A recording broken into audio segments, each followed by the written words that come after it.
Hello, everybody. Thank you so much for giving me an extra day. Yesterday, I have to say hello, Nikki and Annette and Marcia. Oh, I'm so glad Nikki's here because she's kind of like our backup moderator, isn't she? She has picked up on all the best qualities that her mom brings to the group. And no surprise there. There's so much alike. It's wonderful. But yesterday, I came down about 2 hours before the live stream, and I was going to try to finish the quilt behind me so I could show it to you. So I sharpened my snips because I have one of those. Whoops, let me get the drawer open. I have one of these Fiskars scissor sharpener. And I love this thing. So I had come in and I was sharpening it good. And then I was sewing and I accidentally did this. And so there it is. It's healing very, very well. But I cut right into the tip of my finger. And then the problem I had is because I was on blood thinners for a while after my surgery, getting the little thing to stop. And it was deep enough that if I didn't keep it still, the moment I moved it, it just started bleeding again. So I'm so sorry about that, but I'm still keeping the bandage on it just to make sure it's doing really well. The good thing about cutting myself with sharpened scissors is it made a very clean cut that went back together pretty good. So I'm sorry it just happened so soon to the time that I was to be on here. And I said, oh my gosh, how am I going to curl my hair, put my makeup on, get ready and keep this still? So anyway, but I called Susan and was like, Susan, I got a problem. So anyway, I am sewing right now. Let me show you. I want to talk to you today about shadowing. It's a very important subject, and because it can make or break a quilt. So I wanted to sew this example, and I just did that. So I will be talking about shadowing because it can keep your quilt from getting into a quilt show or placing at a quilt show. Sonia, hi, sweetie. Cheryl's here too. It is so good to see you. I really hated to change the time yesterday, but I thought if I can't get this to stop bleeding, it's not going to make for a fun chat. So anyway, be careful of these kind of snips. I've never cut myself with a rotary cutter in all this time, but you just never know. And I was in a hurry and I wasn't paying attention, and luckily my fingernail kept it from being much worse. So what a mess. So let's see. All right. The first thing I'm going to start you with is we do some, but it's so much better. I was showing them that, let me see if I can get it to focus, that it's gone back together really well.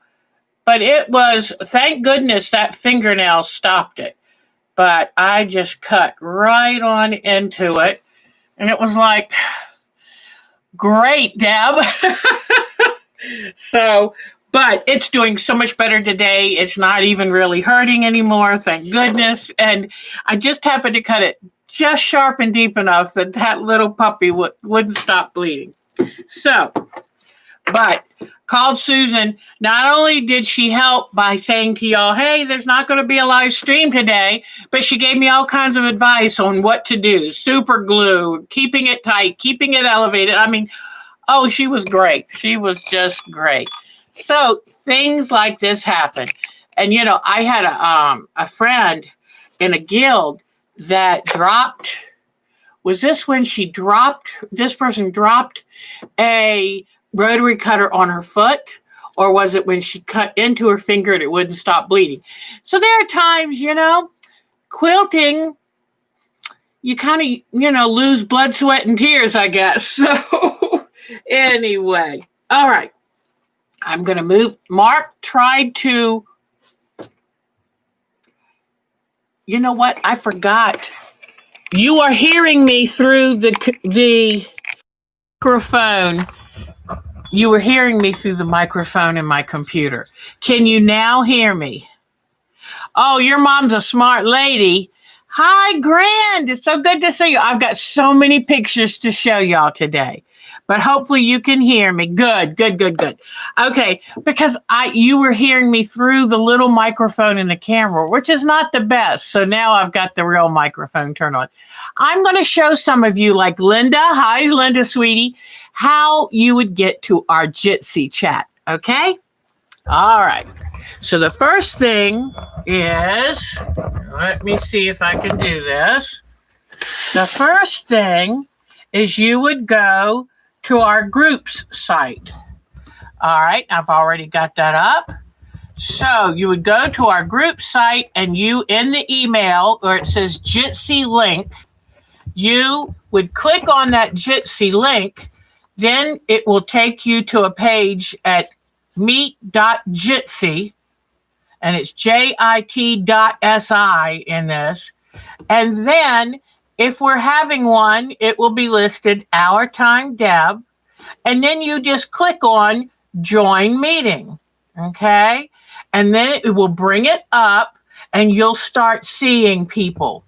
And you can put whether you want your microphone on or whether you want your camera on.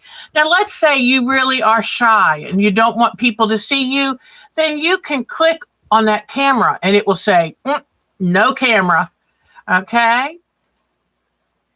If well, there's no reason to be there if you don't want to be heard, but you can mute it if you're talking to someone. But anyway, it's this easy to get to our Jitsi site. So I just wanted to show y'all that, because some people, all that stuff is kind of new.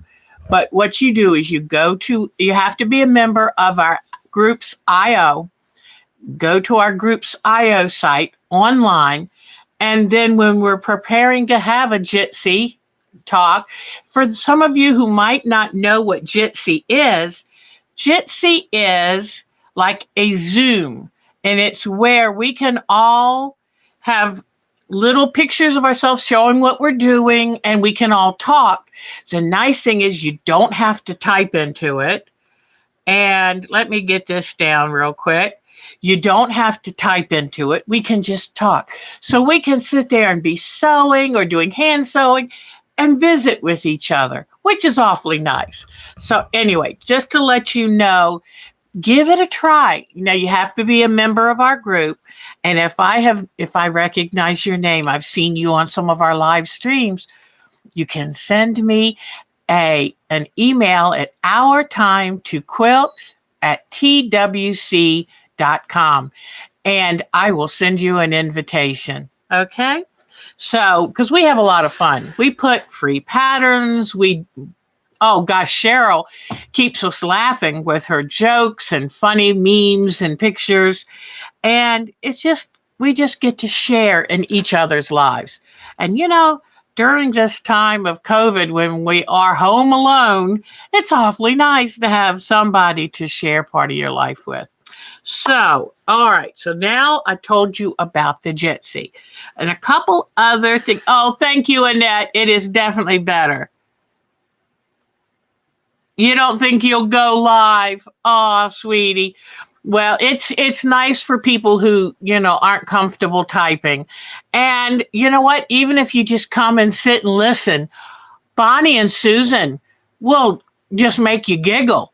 I mean, they're funny. So you only have to talk if you want to, but it's just kind of a nice way to be around other live human beings. So, because right now, sometimes it's hard. It's hard being separated.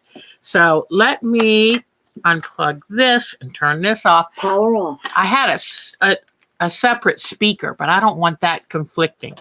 So I've got a bunch of things to show you. One of the things that I wanted to share We have dear people who share great things on our site. And if I can, I like to share them with all of you. And this one, there's a woman named Connie. Let me see if I can type it in for you guys. Oh, you don't like Zoom, Grand. Yeah, Zoom's not always fun for some people, but luckily we do it just to have a good time. But this woman's name is Connie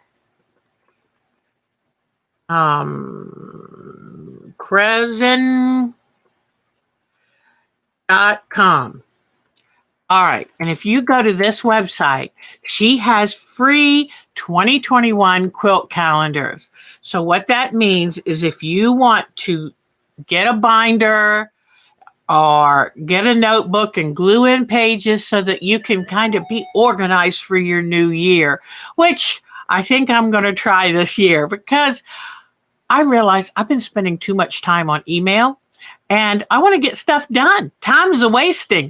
So anyway, but if you go to that website and look for her 2021 quilt calendar, I think you'll like it. And thank you to Miss Bonnie who shared that link with us. There's another link Miss Bonnie shared with us.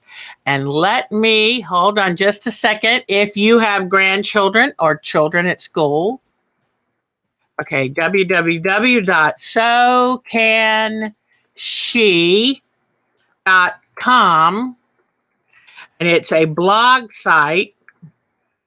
And let me go ahead and type this in, 2015 /8 /30 / a lot of forward slashes. So -chair -pockets. Okay. Now it has a much longer thing, but see if you can't find it from here. There you go. And what that is they wanted to share with us that I think it was Bonnie that gave us this one, but you can make this thing that's been, you can make a pocket pouch that fits over a chair where the child can keep their personal belongings. And that way, if children have to change classes and stuff, nobody messes with their stuff. You know, during COVID, we're doing the best we can. But anyway, So Can She is the name of the blog, and she has put a free pattern for sewing a pouch for a chair, fits on the back of a chair that kids can keep their supplies in. So I wanted to share those two with you. Then, oh, you've been working on French knots. How do I say this? I hate French knots. Remember when people did candle wicking? It was all the rage. I skipped that. I said, I'm sorry. I like to try every new thing that comes along. I'm horrible at French knots. Horrible. And I've seen ladies who would do it so easily and they just love it. And I'm awful. I'm just awful. So anyway, but good for you. Keep going. And that is wonderful. I guess it came from when they used to take candle wick, which is a very fine string like a pearl cotton. And they used to do on white fabric, they would do white embroidery. I guess it lasted for 5 minutes. It's not like cross stitch. It's still going strong. Now, I did some cross stitch in my day, but I never finished anything. That's Deb. I start lots of things. Finishing a little harder. So, okay. Now, we had a friend, and I'll show you the picture of it, Miss Nadine, who's probably not on here because she's 6 hours later than us, which means it's in the middle of the night or midnight, and she has to go to work early the next morning, 6 or 7 hours, I forget. But hopefully she'll watch this when she's awake. And she wanted to know, what should I do and how do I quilt? What quilt design do I put on a quilt top? She loaded it onto her long arm, or you can baste it and put it under your domestic machine. But she looked at this pattern and she thought, I don't have clues. So I would like for y'all. Oh, yes, Kathleen, I hope your tests come out well, sweetheart. Ooh, ooh. Yes, in fact, I'm supposed to get some tests done myself just to double check, but I'm kind of scary. And oh, you had a nuclear heart stress test today and another tomorrow and an echo. Oh, yes. They want me to have an echocardiogram too. So I'm there with you. Let's hope everything, they come back with a plan and they'll take such good care of our Kathleen Ziegler. We're crossing our fingers for you, darling. So if you're looking at your quilt top, what do you do? Well, one of the things I do, if I see a booklet by a quilter I really like, or I like the designs they show, I'll buy that book, because it really helps to give you ideas. Now you're ready to quilt. What in the world do you quilt? Some people are content to do the same patterns over and over. Some people want something a little different. And it's nice when you're quilting to be able to pick a design that enhances the piecework in the quilt. And we all know that you don't usually quilt over hand applique. You usually do echo quilting around it. But unless it enhances the design, then you don't touch the applique part. But there's a couple good rules. So don't just buy every quilt pattern book that's out there, because some do all kinds of things that I have no interest in doing. Make sure it has the type of quilting that you like and that you see yourself putting on your quilt. Sometimes I just look through these booklets to see if something appeals to me at that point. And then I can get my dry erase board and a dry erase marker, and I draw the design. And what that does is it builds up muscle memory. So when I start quilting, my muscles already know what to do. Also, I tell people at times, why don't you put the quilt on their bottom first? That way, by the time you work your way up to the middle and the top, you're much better, because your first two rows are going to be a little wonky. Now, if you're real organized, you would have a little quilt sandwich to practice on before you actually do the actual quilt. We all know I'm not the most patient person, but that would be the best way to do it. So in answering Nadine's question, there is a kind of rule of thumb that a lot of quilters do, and for good reason.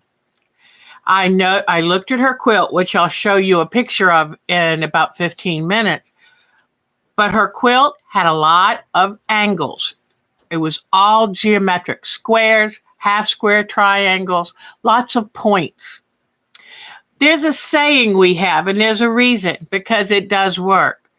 If your quilt is pieced with a lot of straight lines, geometric angles, sharp lines, then quilt something soft and flowing, like flowers, like waves, like feathers, anything that's soft and rounded. And it likewise, if you have a quilt that's full of appliques and full of soft, rounded shapes in the piecing, then quilt geometric. Now, you can break that rule for a lot of things. If you have a geometric style quilt top in masculine colors, then by all means, do some masculine geometric lines, some unusual Greek key and zigzag and sharp lines. Really does look great on a man's quilt. But for the quilt that I saw, someone had said, what did they call it? Do spirals, or like on a cast iron fence, do scrolls. That's what the word was. And I know exactly what she meant. And it just was, if you've got a quilt that's pieced with very sharp, boxy, geometric patterns, then go soft. And it just, unless you want it to be really dynamic, it just gentles the quilt down and gives it a really nice feeling. So anyway, I just thought I would answer that question here. She asked about it on the site. I also go on YouTube, look up Angela Walters. She is the best, and she's so good at just being able to pull out of her head the perfect looking quilt design for a top.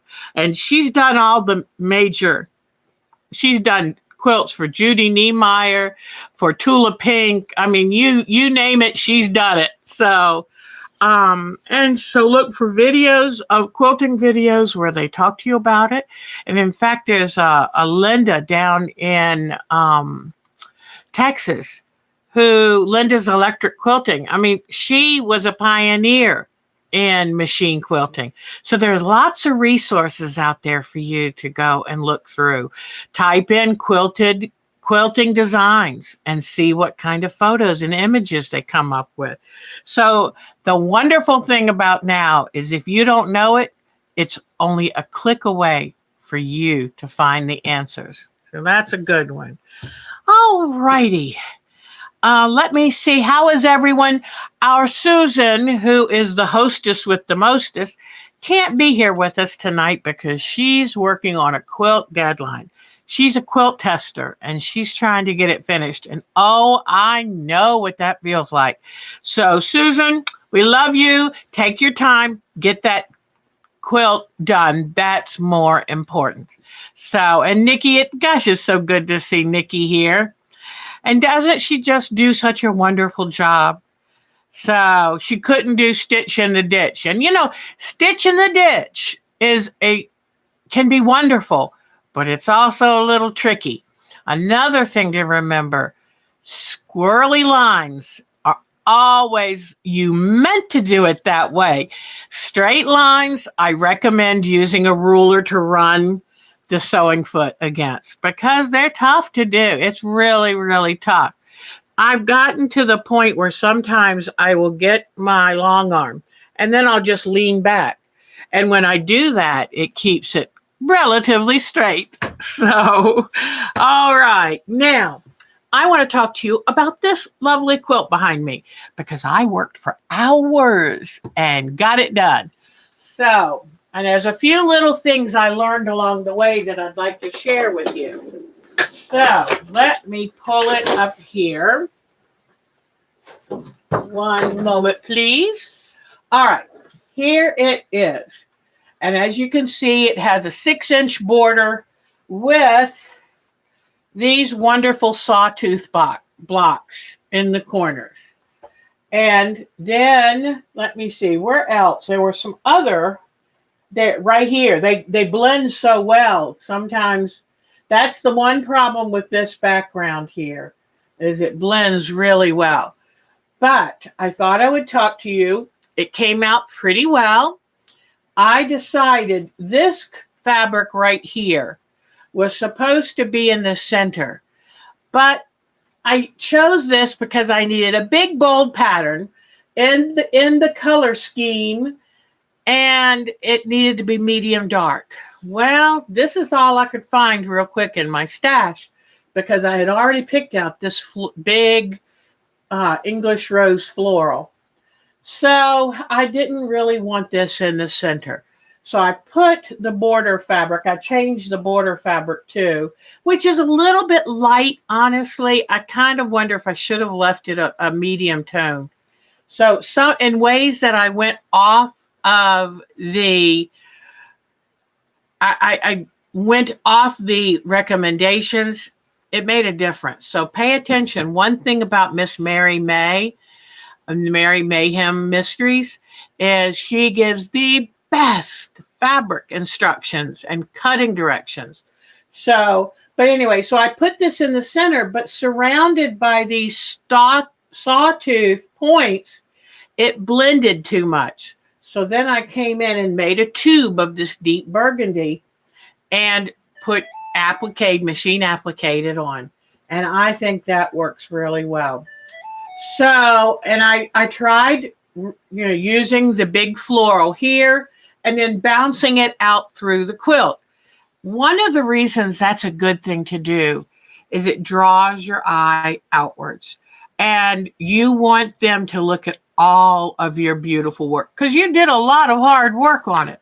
So that's one thing I do like is it pulls your eye up and out. I love medallion quilts, so this was a lot of fun to do. So all in all, I'm very pleased. Now, a couple of places I had a few little problems. One of them was these triangles down here. The piece came up 1.5 inches too long. And this is pieced. In fact, it is 3 separate pieces. This dark stripe is a specific piece. And I thought, oh my goodness, how do I shorten this border, inner border, and not mess up these wonderful triangles? Well, what I did is I came in every seam line. Let me show you a little closer. I took the amount of excess I needed to remove from the border, and I divided it by how many seam lines I had. So I have a seam line here, a seam line right in the middle of this. So I counted 7 seam lines across. So I took the measurement, divided it by 7, and that's what I took in. But remember this, please. When you take up out of the seam, let's say you have to take it up 1/8 of an inch. Remember that when you draw up the seam, it will take 1/8 of an inch from either side. Then it would be 1/4 of an inch that it's removed. That you have to be careful with it. So you almost have to divide it by 14, the number of seams, knowing there's each side. See what I'm saying? But anyway, I brought it down and got it to the right size, and you cannot tell I had to shrink it. Another problem I had was with this nice edge, these half square triangles. This ended up too long too. I don't know, but I know it's my fault. I know I'm the one who did it. And I thought, what in the world am I going to do? Because these were half square triangles.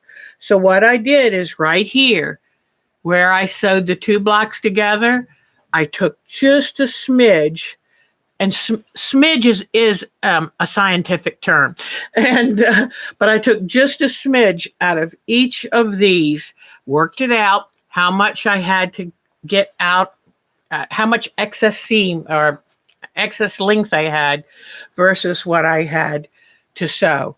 And so I was able to get that worked out. So make sure when you sew to try to keep from having that problem. Sew on the same sewing machine from beginning of the project to the end, because each machine's 1/4 of an inch measures just a little different. That will help. Then making sure your cutting is very accurate, your sewing very accurate, your pressing, not ironing, but pressing is very accurate. Because on things like these half square triangles and those triangles, you end up with bias edges. And we all know bias edges have a really wicked sense of humor, and they like to play with your mind. And so a bias edge can stretch 1/4 of an inch, 1/2 an inch. And then you wonder, why doesn't this fit? So take your time with it. Starch. I went back and starched all of my borders. I said, that's what I should have done at first.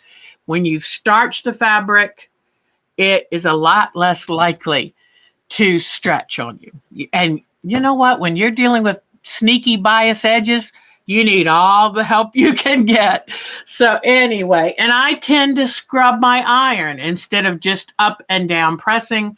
So I bring a lot of this on myself. But anyway, I'm really happy with this. I think it's absolutely lovely. It's a wonderful pattern. When she said use white or barely off-white for these squares, she knew what she meant. It gives a little sparkle to the quilt. So I have to say, this is worth it. This is Mary Mayhem's Mystery, and it's case number 145, the Mary Medallion. And even though the mystery is done and the steps are no longer up for free on the website, you can go to, whoops, let me type it for you, marymayhem.com. Whoops, I'll go back, mayhem.com, and you can buy the quilt, and it's the pattern, and they're not expensive. So I think it is pattern number 145, the Mary Medallion. I highly recommend her patterns. She's got a bunch of them on there. So go look around. Tell her Our Time to Quilt sent you. So I love Miss Mary, and I like supporting her talent and her hard work. So I think that's a lovely quilt. Cannot wait to get it on the frame and quilt that puppy. And I think I'll use an off-white thread. If I was bold, I'd use pink. But I'm not feeling that bold right now. All right, so that, I think I told you about how to correct any problems. Feel free to starch your fabric. I get the cans of Niagara heavy starch because I want to starch it within an inch of its life. And then that way you'll be a lot happier with your results. So, okay, so we did that. And I told you about, an upside, let's say, okay, I forgot to tell you this part. So on those triangle borders or the half square triangle borders, let's say it was a little too narrow for what you needed. You can let out the seam. Go back to every seam where there's a 1/4 of an inch and shave just a little sniglet off of it. Carefully take your stitches out, press it again, and you can make it longer. Also, I forgot to tell you this. How do you decide how long to make your borders? I hope you do know that you measure directly down the center of the quilt to get the length. You would think you would just measure down the side. No. Because as a quilt works its way out, it tends to get bigger and floppier. So you measure vertically down the center for the side pieces. For the top and bottom, you fold the quilt in half and measure right across the horizontal. And sometimes it'll be an inch or more different than the edges. So now, how do you work that in? I know how you work it in. You pin it on each end first, the border, pin it to each end of the quilt block you have to that point. Then you have folded and creased the very center of that border, and you know where exactly the center is of the quilt, and you pin the center. And then you gently ease in the quilt and the border to fit. Now, let's say you're sewing along, but you've got a little bit too much on one part. The quilt part itself or the border is a little longer than the quilt. All you have to do is put the full side to the feed dogs. Let me show you. So this will save you. Okay, I'm going to take this and I am going to pin it. Then what I'm going to do is I'm going to see how I put a little, whoops, sorry, I didn't have you on camera. See how I purposely put extra white fabric in that seam? And so what I'm going to do now is pin this. Okay, and you see that there's extra white fabric. Okay, so what you do, you put the extra fabric, see it? Put it facing down to the feed dog. So you face it down. Then you put it in place and take a few locking stitches. You can even back up if you want and give it a couple more stitches. Now, you know on the bottom, you've got more fabric than you have on the top. So you lift it up like this. Good night, Miss Bonnie. And so you lift it up while you're sewing. And you think, well, what does that do? Well, it means like if you're running on an oval track, you're running a race, the person on the outside runs a little bit farther than the person on the inside track, right? So that's the same kind of thing. And look what I've done. I've now sewn this together with no pleats. And once I press it, it will be perfectly smooth. And you saw how much extra there was in that fabric. So just remember, put the extra side of the fabric down to the feed dogs. They will do the work for you and gently feed it in so that you end up with a nice, smooth seam. Okay?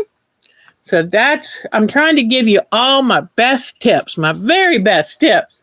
So, okay. Let me bring you back up. Thank you. Thank you. There you are. All right. So now we talked fully about that. We're going to do our photos very soon. I have a couple little things to show you. We usually do our photos to end the evening. Let me quickly move on to talk to you about shadowing.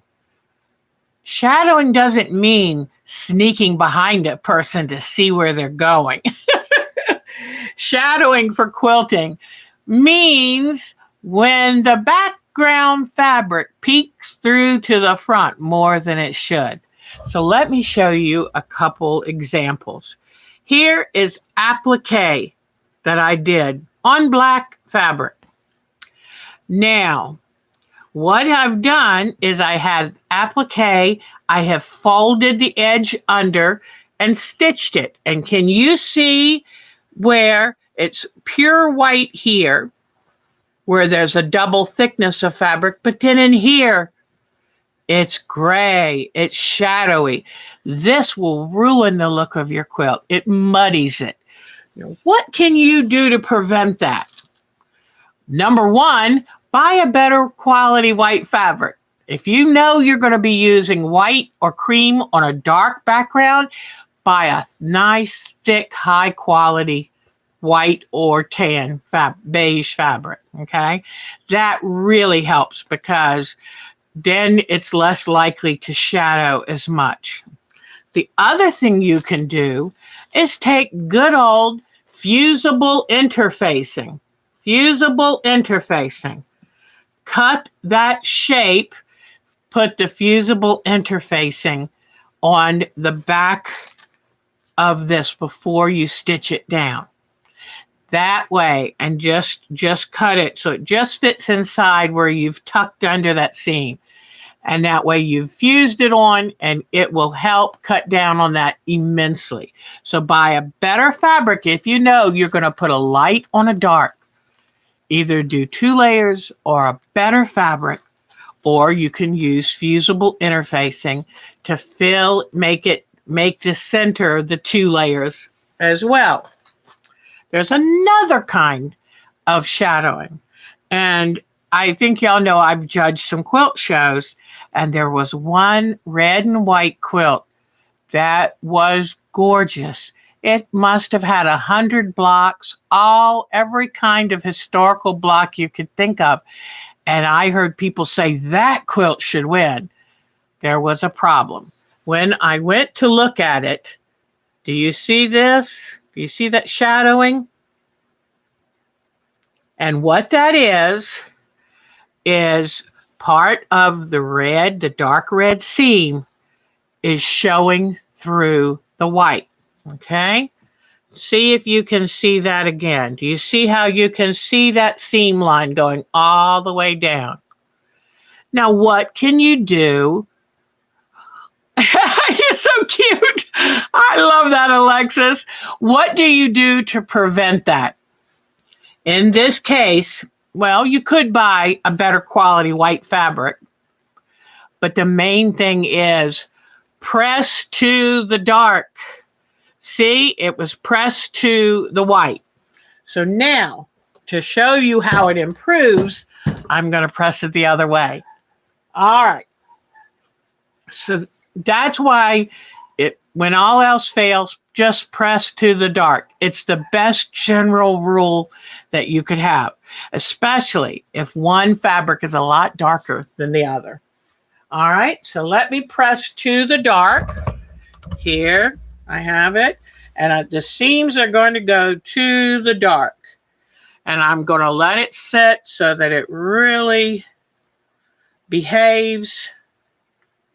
And don't just press on the back, because see, it's still sticking up. Turn it over, making sure that, yes, the seam is going the right way, and press again. So press from both sides. And you see how good I'm doing? I'm not doing all this. I am just pressing. We all are impatient, at least I am, and that's why sometimes I scrub the fabric. But I don't need to be doing that. So now I just let this cool a moment, and now look at the result. You ready? There is no shadowing at all. Well, there is this from us white, but look at that. There's no shadowing at all because there's no seam allowance sticking behind there. So, what is a good question? You know, that's a good point, Grand.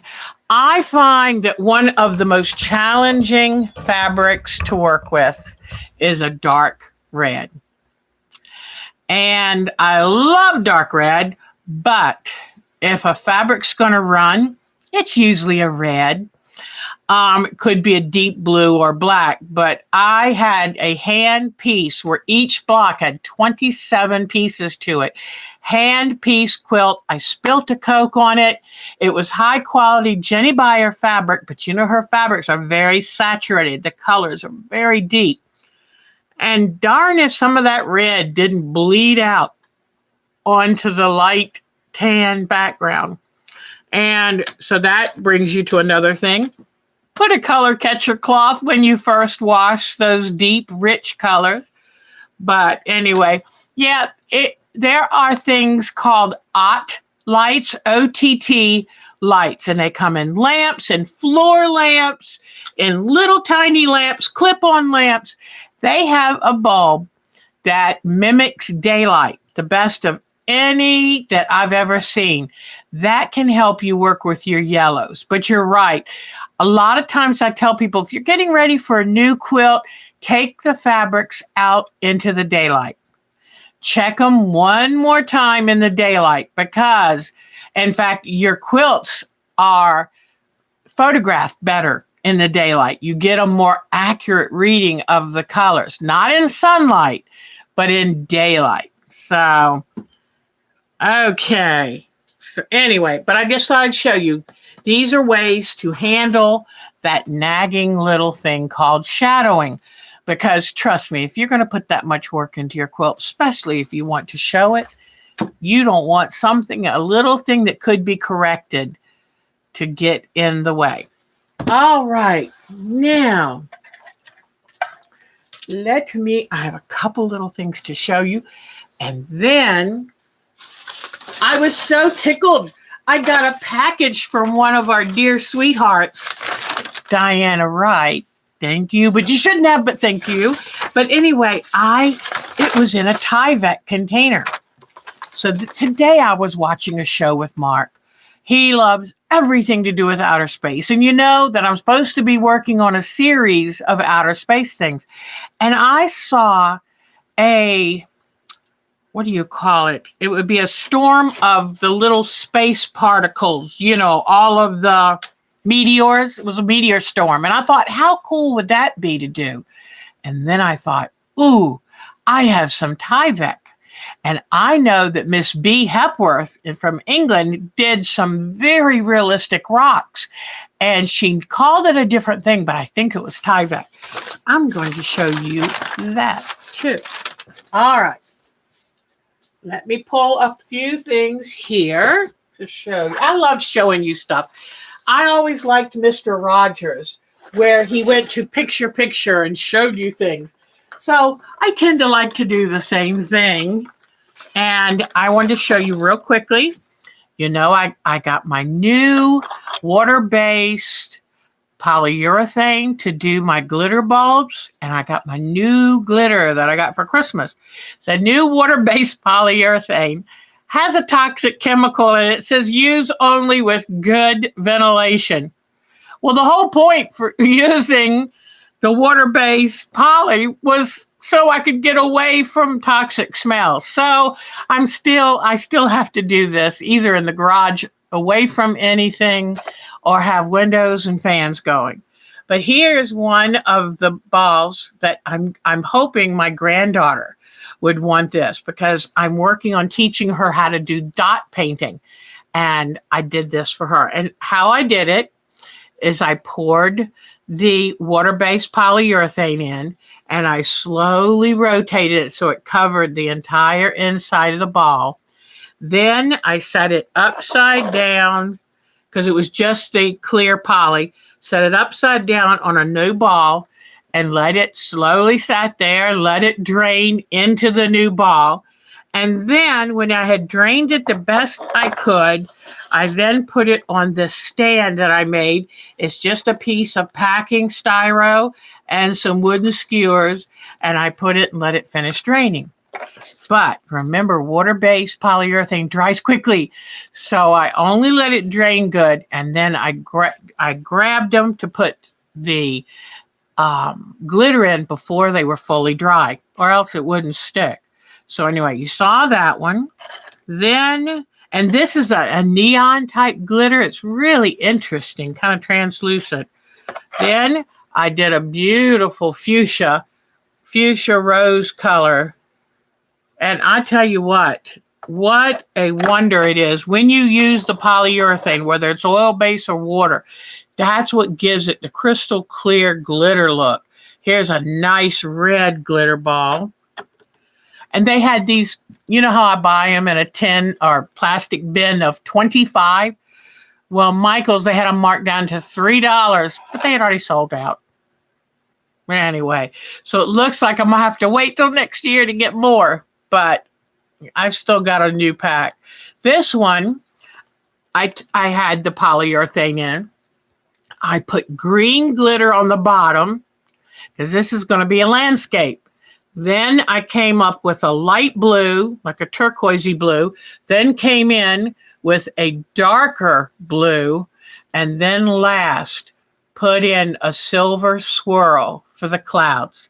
So I'm trying, because if you're careful and you get a funnel, you can drop the glitter down, and you're careful with the amount, because if you turn it over to get the excess out, it'll stick to the sides too much. So you try to really guess how much glitter you need for each of the different layers. So I'm having tons of fun. I tell you what. Then look at this bronze glitter. Isn't that amazing? It's almost bronze copper. So I thought, try that. So anyway, I probably have about 20 balls left to have fun with, but now I wish I had bought tons more because they're so much fun. So anyway, I thought I would show you those. The nice thing, there's no residual odor. The oil-based polyurethane always has a type of odor. So anyway, all right. So Miss Diane, being such a sweetheart, did something very special for me. Because even though Bonnie Hunter, for about 10 or 12 years, lived in my very vicinity within a half an hour of me, I never met her in person. I went to see her one time. I was able to get in. A friend invited me to her group where she was speaking. And how cool is that? I mean, Miss Bonnie Hunter's a mega star. She is a mega quilter star. And so look, Miss Diana Wright sent me an autographed, look at this, an autographed book of Miss Bonnie Hunter's, Addicted to Scraps. I'm so tickled. I did not own a single Bonnie Hunter book. I've never been to a Bonnie Hunter workshop or class. I invited her to a retreat a couple times and she couldn't make it. But how exciting. Now she's probably living most of her time up in Southern Virginia, Southwest Virginia, where her quilt inn is. And oh my gosh, it's so beautiful. So she has worked hard, done a great job. Then I got so excited because I watched a Bonnie Hunter show where she was using this ruler to help decide what size pieces she needed for half square triangles or for flying geese, all of that. And I thought, oh, that's really cool. And I even went so far as to look up the ruler, and it was sold out at that time. So look what she sent, Miss Diana Wright sent me. Look at this. There's so many things I can do with this. So thank you. You shouldn't do it because I just love being here with you. But thank you. That is very, very, very kind. And I will enjoy it and treasure it because it's a Miss Bonnie Hunter. So I don't think I did show you these because I just did them in the last week. But remember, I got the marble, what do you call them? I guess they're just marble notebooks. And I ordered some from Amazon. And I've only begun, but I took some of the fabric that I got from ineedfabric.com for $2.99 a yard. And I put the fabric on here and then cut out some special pictures and glued those over it. So I've got the beginning, I've got this paper decoupaged. Then I'm going to decide what else I'm going to do to it. Might I put a little bit of glitter on it? I'm probably going to do a little elastic piece that you can stick your pencil in it. So if you want it as a journal, I'm going to do a boho bead for it. I'm going to get some of my charms, some of my buttons, whatever. And I'm going to do some decorating of this. And then I have this one, which has the wonderful wording and wave look to it. And so this is the fabric that I have on here now is just the beginning. This allows me, I can do beading on it. I can do all kinds of things. So this is just the beginning. But I thought I'd tell you, yes, I'm starting on some of the things I got for Christmas. All right. So one last thing before we go to look at photos. I told myself that I wanted to find, let me go this way. I wanted to find out what I can do to the Tyvek to make it look like asteroids. And so here is the Tyvek. Remember I told you it comes in a postage mailer. That way you don't have to go and buy this huge roll at the Home Depot. Okay. And I'm going to put a few little paints on here. So let me move you here and let's try a couple things. And I'm wondering, should we do it from the back or the front? I think we'll try here. So I'm going to take a little bit of black paint. I'm going to take a little touch of a deep burgundy glaze. And I'm going to take a little bit of brown.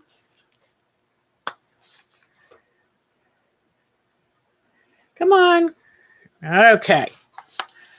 And then I'm going to mix these up. And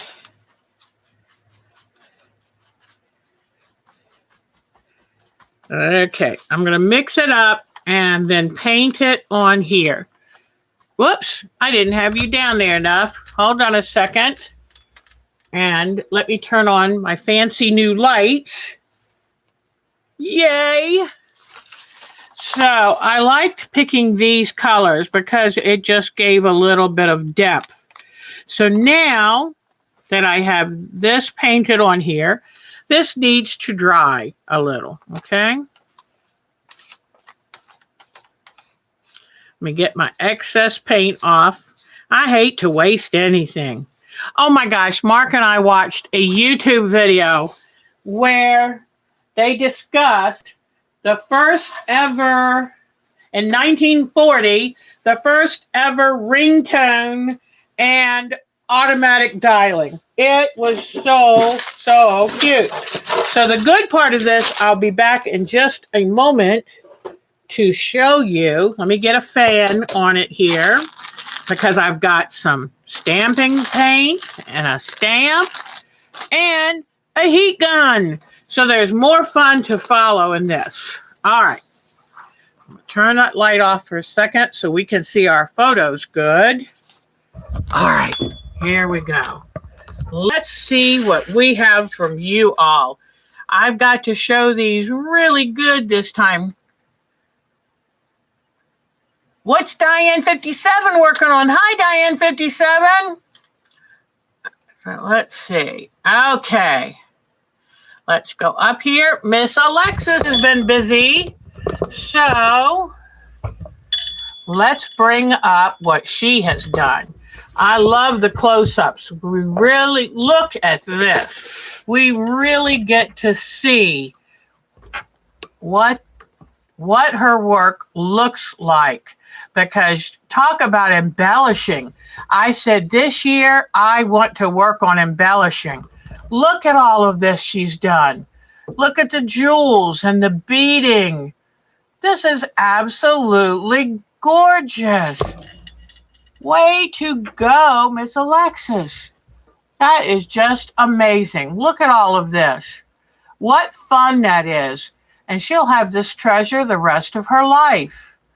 It would be wonderful to get her to teach us how in the world she does that. So that's amazing. Way to go.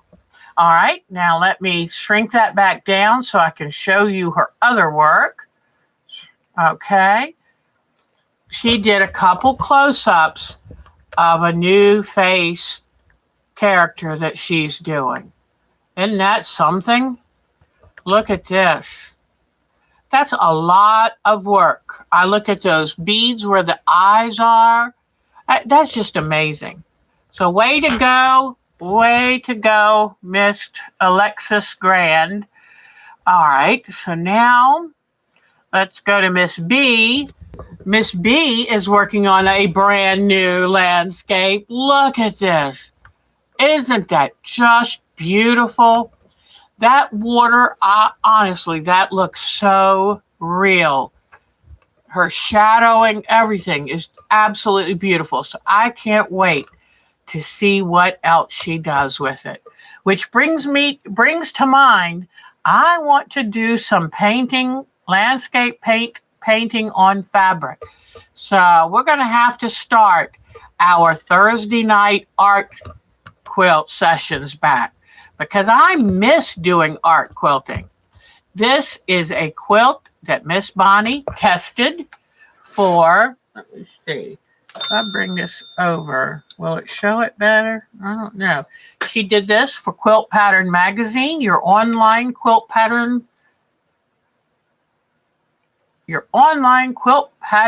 source. And so she did that for quilt testing. She's a quilt tester, and she can only show them once they publish. Here's her Le Fleur, which is just coming along beautifully. That is going to be a keeper. I'd love to see how somebody quilts that one. Here is her COVID. This is our COVID community quilt that we did back in the spring when we thought surely by now we'd be free of this nasty virus. That is lovely, Miss Bonnie. Just lovely. And here's another quilt. She just got back from the quilter. I love the colors with the teals and the earth tones. Beautiful. Her Christmas quilt with the cute little reindeer. And then this is her log cabin Christmas quilt. She said she couldn't sleep one night, so she got back up and she pieced it all together. So that's wonderful. Here was her one, this was her idea board, but then she put it together for real. And that's lovely, hon. I love how the blocks look like that's a warm candle glowing in a Christmas table setting. Beautiful work. Way to go. Way to go, Bonnie. Okay, let's see who else we're going to go see. Cheryl Lemon. She did some really wonderful Christmas decorations. Now she's back to quilting. Look at the beautiful dragonfly. Look at the flowers and the stitches. Isn't that amazing? I wish we lived closer so she could teach me how to do all that lovely embroidery. It's absolutely beautiful. Look at that. Isn't that something? She's a very talented art quilter, for sure. Just beautiful, sweetheart. All right. Now let me go back. And I don't think I have too much. I think pretty much I've shown you these. But this is my youngest grandson on his quilt that I made for him. And I love seeing a baby look at all the patterns on something you made for them. There he is sucking his thumb. What a sweet baby. And here's my newest house member, Miss Maisie. So, in fact, I brushed her and Blossom today. A lot of brushing, high maintenance on those coats. They're fur, not the coat she's wearing. All right, let's see what Miss Deborah Donnell, oh my goodness. Pull up your chairs, lady. Get your popcorn and a nice big soda because Miss Donnell really posted some great things for us to see of her work. Look at this. And I love that sunflower. And then I love the red work bird. Now, red work is what they call it, but it can be done with just about any color thread. So it could be, I did a red work quilt. It's not fully done, but I did it with blues, my favorite color. And that was really nice. Okay, let's move to the next one. Look at this, her embroidery she did. We always love Professor Dumbledore. So I love that. Look at this happy, happy, happy little mini quilt. Winter mini quilt. And look at this, a watercolor cat. That's one of the things I want to do this year is taking unusual fabrics and creating a really good image of a person or an animal. Isn't this a beautiful quilt? And how nice. I would be lucky enough just to get a bedspread done, but then to make the shams with it. I'm impressed, Deborah. I'm impressed. Look at this gorgeous applique. I'm assuming it is wool, but it is absolutely beautiful. Way to go. A lot of stitching, hand stitching went into that. Look at this wonderful tuppet. What do you call them? I love these. I've never made one yet because there's so many pieces. But I love how she did the embroidery to cover the center button. Tuffet, I think they're called. All right, here she is sewing on her sweet baby machine. That's a lovely machine. In fact, she's quilting on that. So this gal knows what she's doing. Look at all these snowmen she made for a bazaar. Isn't that great? I love them. Looks like a chorus line of snowmen. And look at these wonderful little gifts. Looks like little sachet. It could be something you hang on your tree. I'm not sure. And look at this cute moose quilt. Is that just the cutest thing you've ever seen? And then look at her mantle. That is just lovely. I love that banner she made. Here's another lovely quilt. Love star quilts. Then look at this tote, this bag she made. And I love the colors of those buttons she chose to decorate it with. More gifts, decorations, pin cushions. Look at this. Isn't that beautiful? So Miss Deborah Donnell has got a lot of talent. Thank you, Miss Deborah, for sending all of those or sharing them with us, because that is where we get ideas and excitement from. So Miss Diana, who never sleeps, the other day decided she'd make some chicken noodle soup and some chocolate chip cookies. I need to move closer to her, that's for sure. Isn't that nice? Okay, let's go see some of her quilts. Oh, here's a cute little picture of she is our little pixie elf. Cutest thing in the world. All right, let's go check what she's been doing for quilting. And if you ever want a really nice quilt done, and you can afford it, I would highly recommend having her make you a quilt from start to finish. She is amazing. And if you just want your quilt quilted, please think of our Miss Diana Wright, because she's so talented. This is a quilt. I took a class for this 2 years ago, I believe, coming up on 2 years ago. She finished hers. Mine's almost done, but that's called Rubik's Cube. And I love it. Wonderful, wonderful. Wait till you see the border she put on it. Here is a beautiful quilt she just sold and shipped out. So I'm saying, if you want an heirloom quilt, curtains she made for her son, look at this. Isn't that just gorgeous? Her quilting is just amazing. Let me bring this up. She had here, it's all folded, ready to get shipped out to its new owner.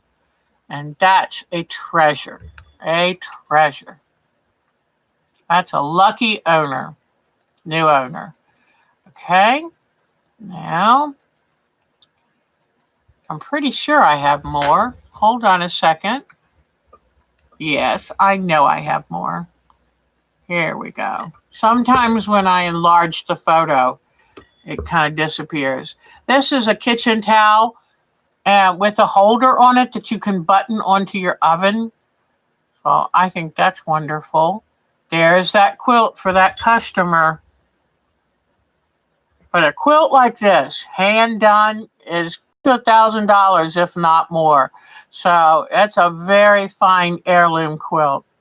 Oh, here is the button closure for that towel that she puts on the handles of her ovens and dishwasher, whatever she's got.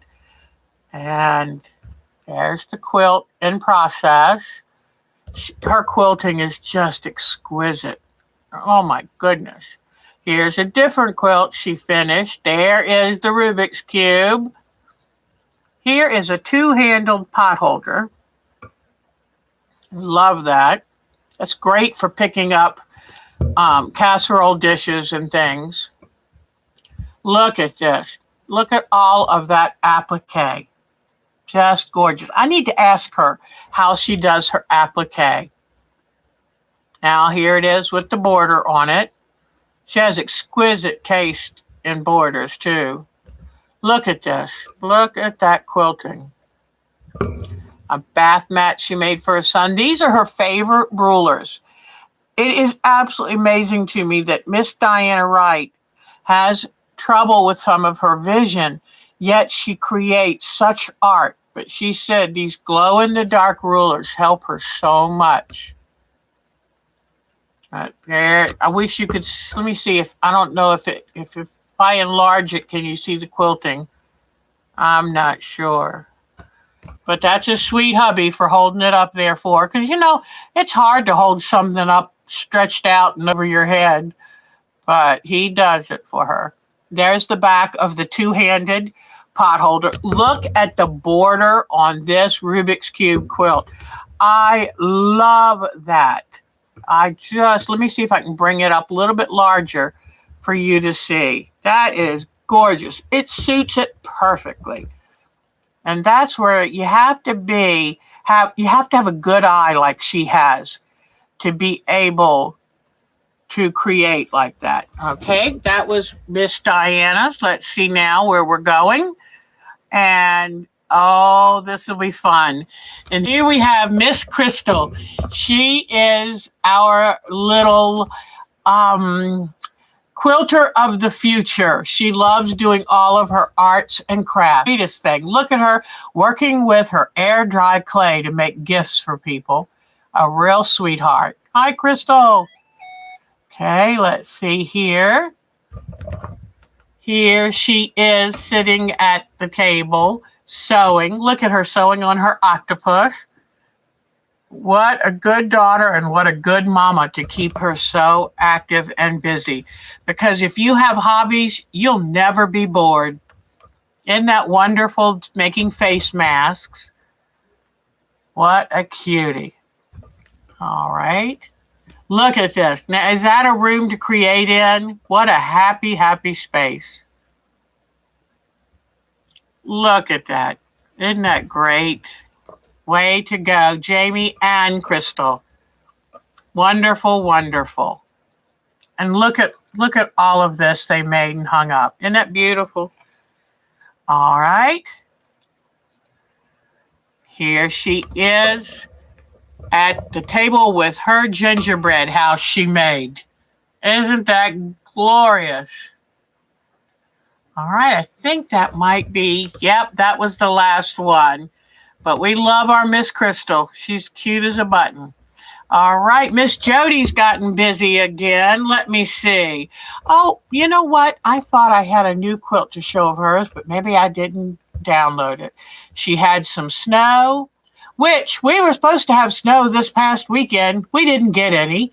And here is her cat, Miss Gracie, who Gracie and I developed a crush for each other during our last Jitsi. See, this is how the Jitsi looks, and if you're talking, depending on how many people are there in the scene. So, but that's a screen from her laptop. And of course, my favorite of hers, the Van Gogh. Beautiful. Okay. Do you know that Van Gogh only sold one painting during his lifetime? So, sadly, most artists aren't famous in their lifetime. All right, here is Miss Michelle's quilt. I'm working on one of these too. And guess what? I haven't finished mine. You notice a common theme running through this? But this is Michelle's, and it was called Emily's Wedding. And you know what? I have forgotten the name of the two blocks that go together to make that beautiful quilt. And Miss Michelle does her quilts by hand. She quilts them by hand. Isn't that gorgeous? I love Kelly green. And look at this, the colors and the fabrics. Makes you want to pull out all of your solids and go to work. And look at this one. That looks like the perfect quilt for a great nap. I love it. Love it. Way to go, Miss Michelle. All right. Miss Nadine, I have a couple photos from Miss Nadine. We have some cooking photos from her. And there's nothing like a winter snow to make you want something warm and yummy. Look at that. Oh, that looks lovely. Looks like garlic and spinach, and I'm not sure what kind of meat it is. I think she said they were like short ribs or something. And then look at these roasted vegetables she was getting ready to cook. Looks like they're being cooked out on the grill. Oh, yum. Now, this is the quilt that Nadine was asking for help with. What kind of quilting design should she use? And with all of these straight lines and sharp points, I think some kind of soft, flowing design would be beautiful on it. So we'll have to see what she ends up choosing. Here are some books she got in that she had ordered, and they are wonderful. I think there was a Thimbleberry's Christmas that she loved. Here is the start of her snow that she had. She got so excited. And here is her other stack of books she got. Just lovely. Okay. Now, let's see. Oh, and then, there was something else I wanted to show. This picture, I saw it and copied it. And this is in Oberhof, Germany. And I thought that was the prettiest thing I'd ever seen. Look at that, just that heavy, wet snow that sticks to everything. It's so beautiful. So I just had to stick that in Miss Nadine's folder. I tell you what, Germany is absolutely beautiful. I hope one day to go visit. Now, Miss Pat has been such a good Nana, and she went up and stayed for a couple of weeks with her grandchildren. And it is so cute. That's her granddaughter, Jenny, and these are her two grandsons. And I hate to say this, but I have forgotten their names, but they got some cool names. So she was happy to see her grandsons. Now, let's go back and, okay, Miss Cheryl Hogan, Miss Cheryl with an S, and she wanted to show us some things she's been doing. Here are twin baby quilts. Love those bright colors. They are going to be so happy with those colors. Okay. Look at these beautiful pillows. Believe. Isn't that beautiful? Look at that. Happy Festivus. So she was busy making gifts for people. I love making homemade gifts. Love it. Look at these tea towels. So cute. Or dish towels. The dishes are looking at me. Dirty again. And look at this embroidery. Isn't that beautiful? I don't have an embroidery machine, mainly because I think it would overwhelm me. I wouldn't know, where to begin.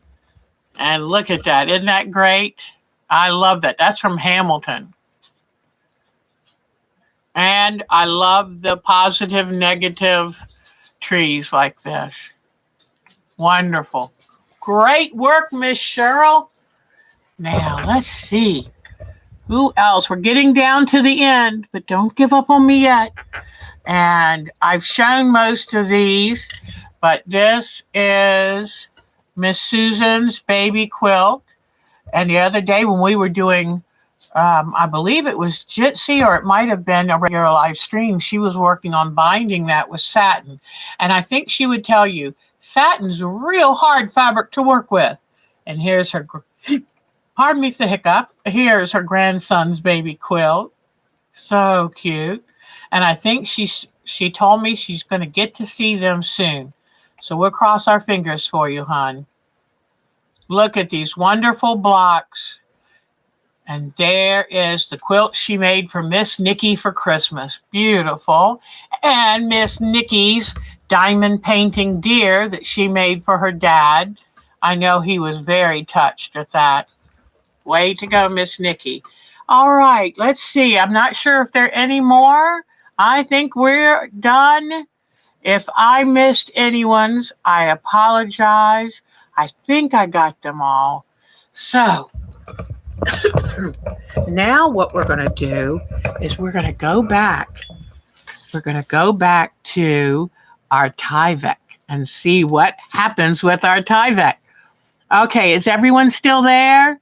Bye-bye, Miss Nikki. Good job. Thank you. All right. So, while we were doing the photos, we have the paint, which is mostly dry. Oh, okay, Sue Smith. I will get your pictures for this coming up Sunday because I love showing your photos. Please, any of you who want to send photos, you don't have to be a member of our group's IO. just send them to our time to quilt at twc.com. All right, there's the address. If you want to join our group's IO or if you would like to send me photos. So let's get this. I've got the paint and it's looking pretty dry. Now let me get out my stamp and let me try some. Oh, that's going to be pretty because I kind of want to make it look. I want it when it shrinks up, I want it to look like ancient meteors that have been flying out in space for a long time.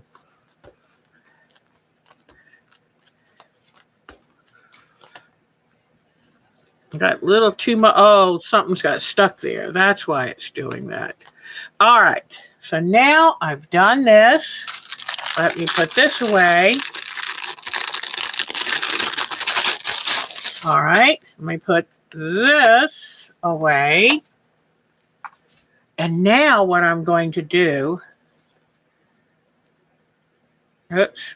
Okay. What I'm going to do now is show you what happens when you use the heat gun.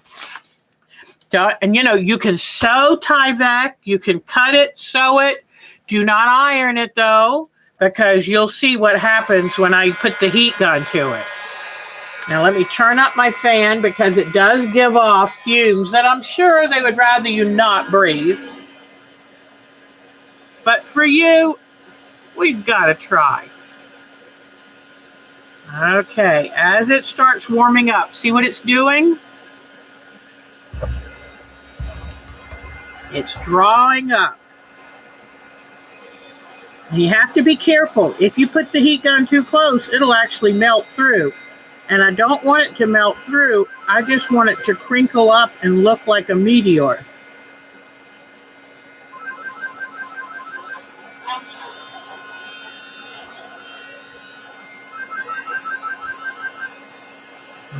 Okay. And what I'm trying to see is if it would be good enough to cut out and use. We've got to be careful because it will start melting. You want it to get it to crumble but not melt, because it'll melt and then it'll be see-through. So can you see how that then you can take this with the paint and with any kind of stamping, and you can try to turn this into rocks or, but look under, see what it looks like on this side? See how it crinkled? Now, I'm going to try one more thing. I'm going to turn it over. Oh, you know what? This label is what's keeping some of it from doing what I wanted. But let me try from this side, do a little bit more of this. That label is a problem. I don't know if I can pull it off now or not. Yeah, oh, good. It's coming up. Oh, boy, it's kind of tearing it a little. I tried to take that label off before, and I couldn't. So make sure when you do your Tyvek, work around the labels. Look at how that crumbles up. Is that just the coolest? Oh, my goodness. Okay, now let's look at it. That's looking pretty awesome. So I can see how this would start looking like something really gnarly. So I'm excited about this, but like I say, work where there's good ventilation and be careful taking labels off and don't melt it because it will melt. So this gives me some good stuff to practice. And I have my fan getting me some fresh air in here. Let me go ahead and turn this off. But I think this could be something really cool. And I will play with it more and more But when I figure out flower petals, yeah, it'll make the flower petals draw up. Oops, hold on one second. I had my lamp in front of my camera. There, get everything in the right order. So, but I love showing you new techniques, new things, and I hope that you found that interesting. And I'm kind of picking up some things here and there. I was using this to measure my borders the other day, and I didn't put it away. And my goal is to put stuff away so my room doesn't get so messy. Because I can be really messy, let me tell you. So, do you have any questions? Oh, that was nice, Grand. I love that you're working on something.